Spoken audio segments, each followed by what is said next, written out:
अस्सलाम वालेकुम इम्तियाज़ साहब, बहुत शुक्रिया आज हम दोबारा मिल रहे हैं। आपका काफ़ी एक्सपीरियंस है इंजीनियरिंग डेवलपमेंट बोर्ड के हवाले से। आपने माशाल्लाह अपना बिजनेस भी किया और जिस तरीके से आपने जिक्र किया कि आपकी कंपनी को 60-70 कंट्रीज़ को एक्सपोर्ट कर रही है, तो हम देखते हैं जो डेवलप्ड कंट्रीज़ हैं उनमें कंपनीज़ की एक्सपोर्ट एक बहुत बड़ा एलिमेंट होता है, जबकि हमारे मुल्क में ये ना होने के बराबर है। तो आप शेयर करेंगे इसकी अहमियत क्या है और क्या ये इंडिविजुअल लेवल पे डेवलप होती है या गवर्नमेंट की सपोर्ट से होती है?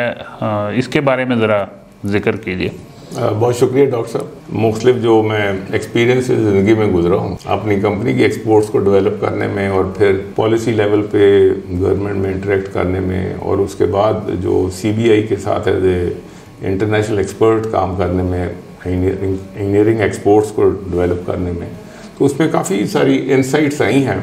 इसमें एक्चुअली जो भी कौम आगे बढ़ती है वो मिन हैसल कौम बढ़ती है और उसके अंदर एक बाकायदा एक प्लानिंग होती है कि उसने किस डायरेक्शन में अपनी एक्सपोर्ट्स को लेके जाना है। उसकी एक फोरसाइट डेवलप करनी पड़ती है उसको कि हमारे पास स्ट्रेंथ्स क्या हैं। बेशतर कौमें जो बढ़ती हैं उनके हर एक की अपने अपना एक स्ट्रेटजी होती है। जैसे जापान के पास कोई रॉ मटेरियल नहीं थे लेकिन they had a highly skilled man power, बहुत हाई लेवल ऑफ एजुकेशन, जज्बा, टीम वर्क उनके पास था, तो दुनिया में छा गए।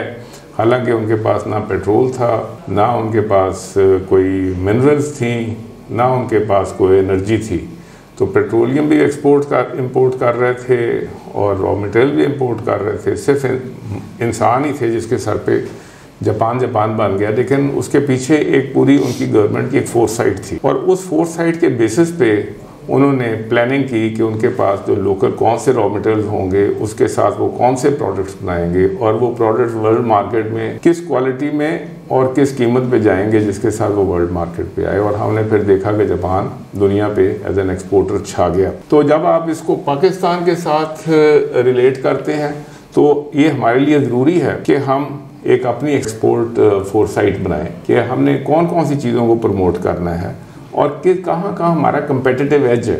हर चीज़ में कंपेटिटिव एज नहीं होता, तो इसलिए ज़रूरी है कि हम देखें कि हमारा कंपेटिटिव एज किस पे है। और ख़ास तौर पे जिस वक्त आप उसको देखते हैं कि आपके पास रिसोर्सेज क्या हैं।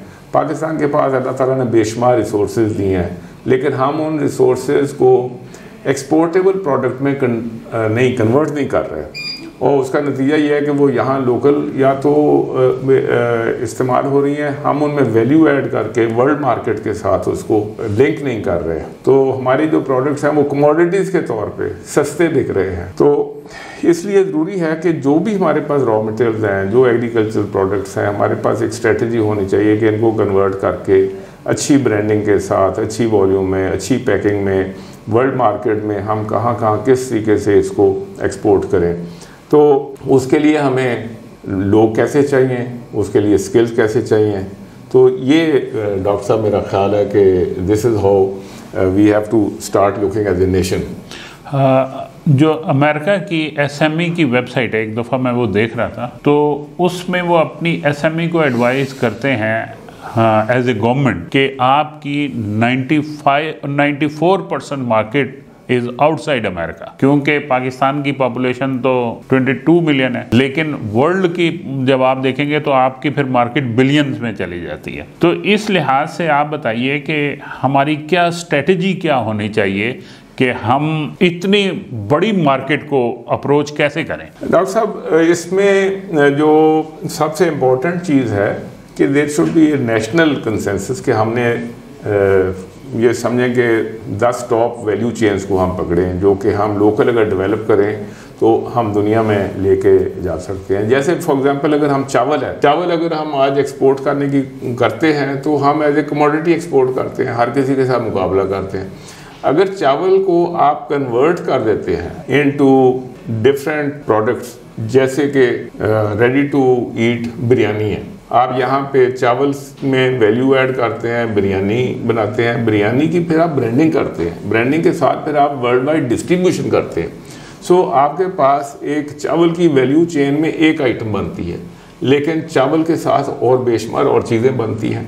सो चावल इज़ ए वैल्यू चेन, जिसको अगर आप पकड़ के देखते हैं तो आपके पास वो निकल आता है। ऐसे ही गंदम है, हम गंदम बनाते हैं, इंपोर्ट करते हैं, एक्सपोर्ट करते हैं, बहुत ज़्यादा काम करते हैं तो आटा बना लेते हैं। कुछ लोग उसका बिस्किट बना रहे हैं, जो बिस्किट बना रहे हैं वो भी मुल्क के अंदर बेच रहे हैं। लेकिन अगर आप गंदम के जो डेरिवेटिव हैं उसको पकड़ते हैं और उसके साथ फिर आप उसकी एक वैल्यू चेन बनाते हैं, जैसे मैंने चावल का कहा, आप गंदम का कर लें, आप बांस का कर लें, आपके पास बेशुमार ऐसा प्रोडक्ट है जिसको कर लें। तो सबसे पहली चीज़ है कि 10 डुएबल वैल्यू चेन्स और एक उसके ऊपर पूरी एक स्ट्रेटजी होनी चाहिए कि इसके डेरिवेटिव्स क्या हैं और उसके अंदर उसकी जो कैपेसिटी बिल्डिंग है। आपने उन इंडस्ट्री को लगाने के लिए सस्ता क्रेडिट दिया and you saw to it कि ये बन जाए और चले, और फिर उसको और भी जो सपोर्ट चाहिए वो आप दे रहे हों। तो ये उसकी एक किस्म की वैल्यू चेन की फिर 4 साइड्स में आ जाती है चीज़। लेकिन एक इम्पॉर्टेंट चीज़ है वो क्लस्टर्स हैं। इम्तियाज़ साहब, आपने बात की वैल्यू चेन के हवाले से। ये जो वैल्यू चेन है ये आइडेंटिफाई कैसे होती है, और फिर जिस तरीके से आप जिक्र कर रहे थे कि पाकिस्तान में कोई 56 क्लस्टर्स हैं, साफ ज़ाहिर है उनमें कोई लेवल ऑफ टेक्नोलॉजी भी होगा, कोई लेवल ऑफ एक्सपर्टीज़ भी डेवलप हो चुकी हुई हैं। उनको हम कैसे कैश ऑन कर सकते हैं और इसके लिए हमारी पॉलिसी क्या होनी चाहिए? देखिए, इसके अंदर सबसे जो इम्पोर्टेंट चीज़ है वो आप अपनी जो नेचुरल रिसोर्सेज हैं और जो आपके पास ऑलरेडी चीज़ें डेवलप्ड हैं उनको वर्ल्ड मार्केट के साथ आप कैसे कनेक्ट करते हैं। इसके लिए टूल्स सारे मौजूद हैं। इंटरनेशनल ट्रेड सेंटर की अगर आप वेबसाइट पे देखें तो वहाँ पे डेटा सारा पड़ा है कि आप किसी आइटम को कस्टम टैरिफ की किसी आइटम की 6th या 8th लेवल पे भी अगर डिटेल में जाएंगे तो आपको उसका वर्ल्ड वाइड डेटा मिल जाता है। तो इट्स वेरी सिंपल कि हम गवर्नमेंट लेवल पे और अपने चेम्बर्स के लेवल पे हमें वो देखने की ज़रूरत है कि किस चीज़ की वर्ल्ड डिमांड क्या है और हम उसको कैसे सप्लाई कर सकते हैं। लेकिन बहुत एक जो इम्पोर्टेंट चीज़ है वो ये है कि एक छोटी 1-2-4 कंपनियों के साथ ये काम नहीं होता। आप कैपेसिटी बिल्ड करते हैं तो सबसे पहले आप अपने रॉ मटेरियल की कैपेसिटी करते हैं। चाइना ने जो काम किया हमने भी वो करने की पहले कोशिश की थी।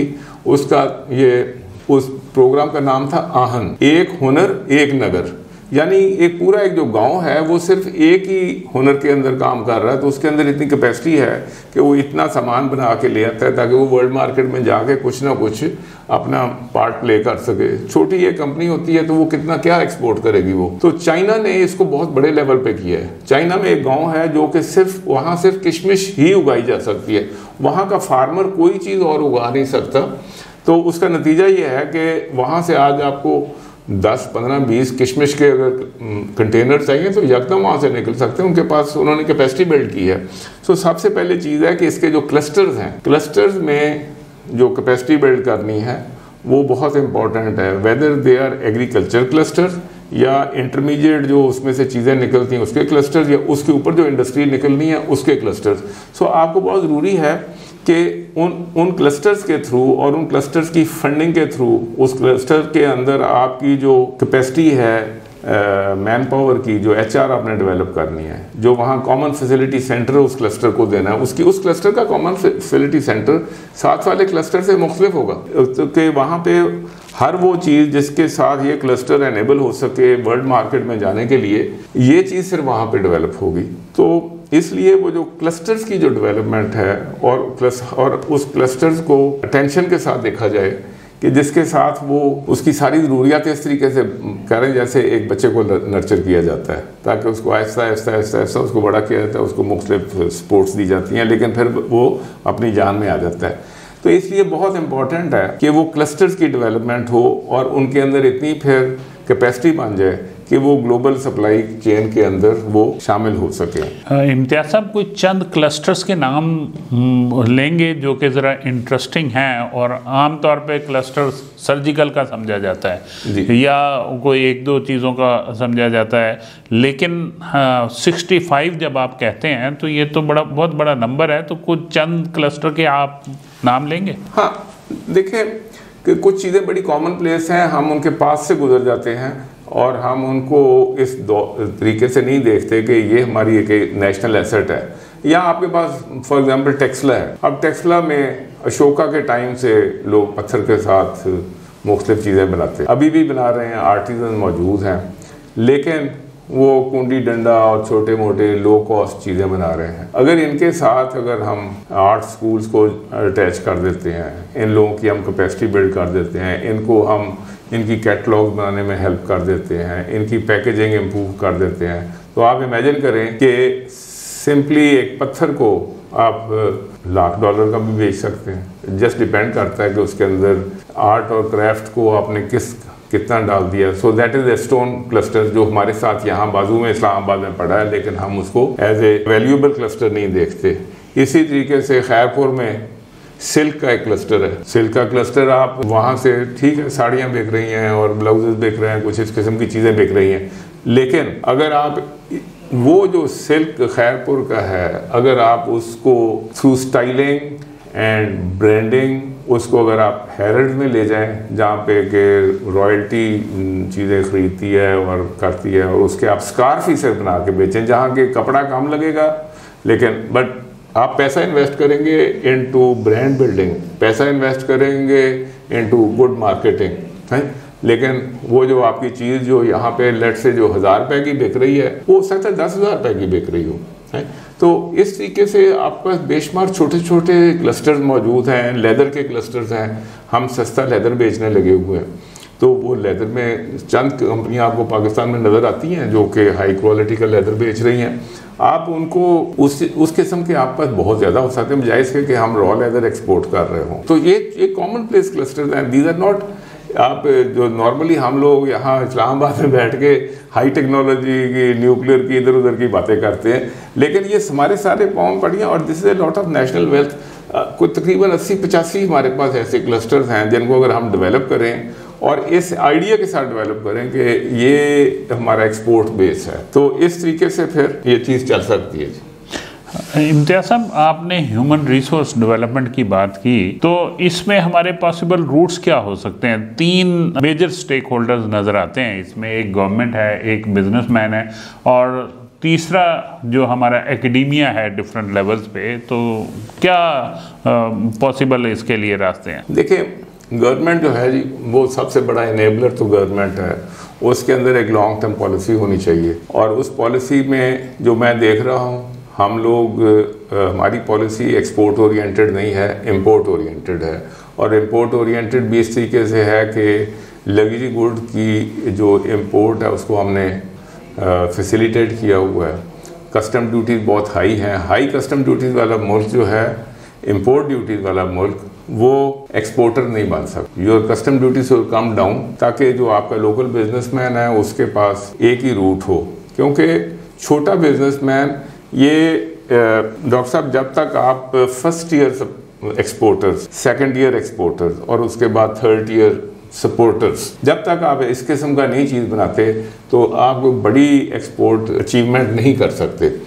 इसलिए कि जापान को देख लें, कोरिया को देख लें, अमेरिका को देख लें, जो उनका जो बड़ा सप्लायर है, बड़ा प्लेयर है, वो एक्चुअली दुनिया में जाता है एक्सपोर्ट करने के लिए, और जो छोटी कंपनियां वो उनको सपोर्ट कर रही होती हैं। तो अनफॉर्चुनेटली हमारे यहाँ बड़ी कंपनियां जो हैं वो इतनी कंफर्टेबल हैं विद द लोकल मार्केट कि वो एक्सपोर्ट करती नहीं है। सॉय टेक्सटाइल को आप निकाल लें, बाकी सारा एसएमई सेक्टर है जो एक्सपोर्ट करने की कोशिश कर रहा है, क्योंकि बड़े लोगों को आपकी जो कस्टम टैरिफ है उसमें इतनी कंफर्ट दे दी गई है कि वो एक्सपोर्ट करने की उनको ज़रूरत ही नहीं है। गाड़ी बनाने वाला है तो गाड़ी वाला एक्सपोर्ट नहीं कर रहा, वो कहता है जी पार्ट्स वाले जो है ना ये लोग एक्सपोर्ट करें।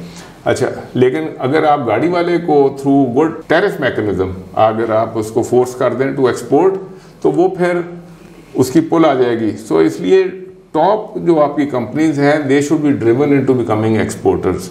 तो उसके नीचे फिर बाकी चीज़ें सारी चल पड़ती हैं। सबसे पहली चीज़ ये है जी। उसके बाद बिजनेस सपोर्ट ऑर्गेनाइजेशंस हैं, जिसमें chambers of commerce is one, लेकिन इसके साथ आपका trade development authority of Pakistan भी है, नेशनल प्रोडक्टिविटी ऑर्गेनाइजेशन भी है, छोटे ये काफ़ी सारे ऐसे फिर ट्रेड एसोसिएशंस भी हैं। तो ये जो एसोसिएशंस हैं, इन सब को इकट्ठे इनकी कैपेसिटी बिल्डिंग की ज़रूरत है, ताकि ये अपने एरिया के जो क्लस्टर्स हैं उनकी एक एक्सपोर्ट विजन बना सकें, उसके अंदर जो गैप्स हैं उनको आइडेंटिफाई करें, उन गैप्स को फिर वो फिल करने के लिए अपना अपना पार्ट प्ले करें। तो फिर that is the side of this. तीसरी बहुत इंपॉर्टेंट बात जो भी आपने की कि इसमें करिकुलम और यूनिवर्सिटीज़ का क्या ताल्लुक है, मैंने देखा है कि मेरी ज़िंदगी में मैंने जापान को जापान बनते देखा, उसके बाद फिर हमने कोरिया को कोरिया बनते देखा, फिर ताइवान को ताइवान बनते देखा, फिर अब चाइना को चाइना बनते देखा। सबसे इम्पॉर्टेंट चीज़ जो उन्होंने की वो ये था कि उन्होंने एक्सपोर्टिंग मैन पावर डेवलप की। उन्होंने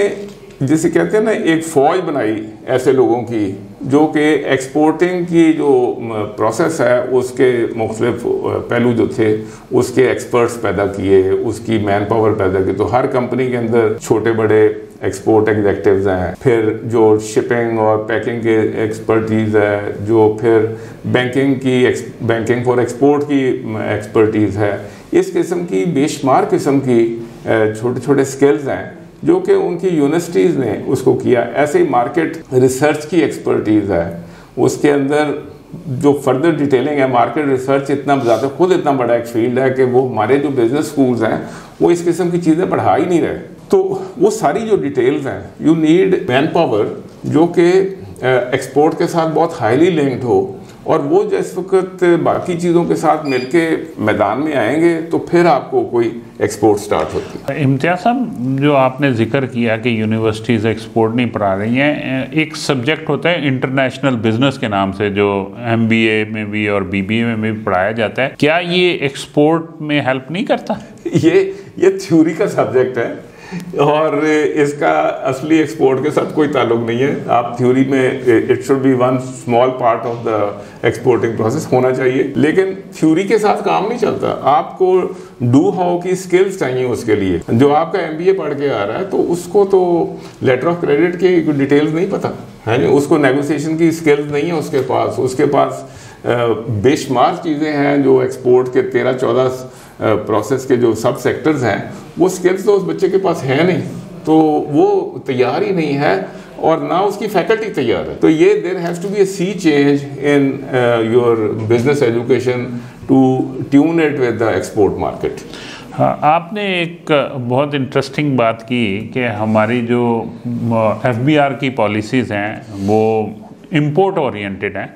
हमारे एक दोस्त हैं, उन्होंने एक इलेक्ट्रॉनिक्स का रेडियो बना के जर्मनी एक्सपोर्ट किया और वो उसमें कोई फॉल्ट आ गया, तो वो अब जर्मनी वाले इधर भेजना चाहते थे, तो वो हमारे कस्टम वाले उसको कहते हैं ये एज ए इम्पोर्ट काउंट होगा। तो इस तरह के इश्यूज़ को कैसे हैंडल किया जाए एक्सपोर्ट के डोमेन में? ऐसे है ना जी कि ये तो एक पूरा कल्चर बिल्ड करने वाली बात है।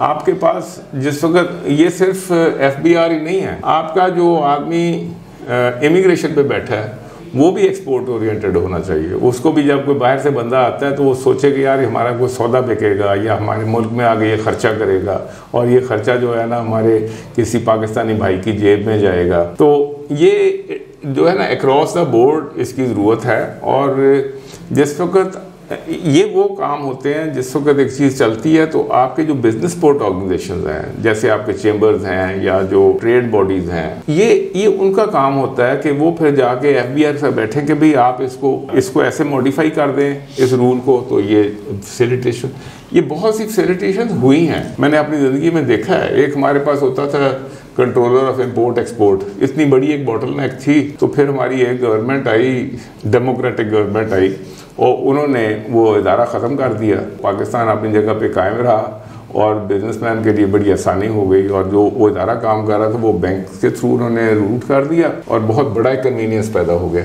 ये चीज़ें बीच में होती भी रहती हैं।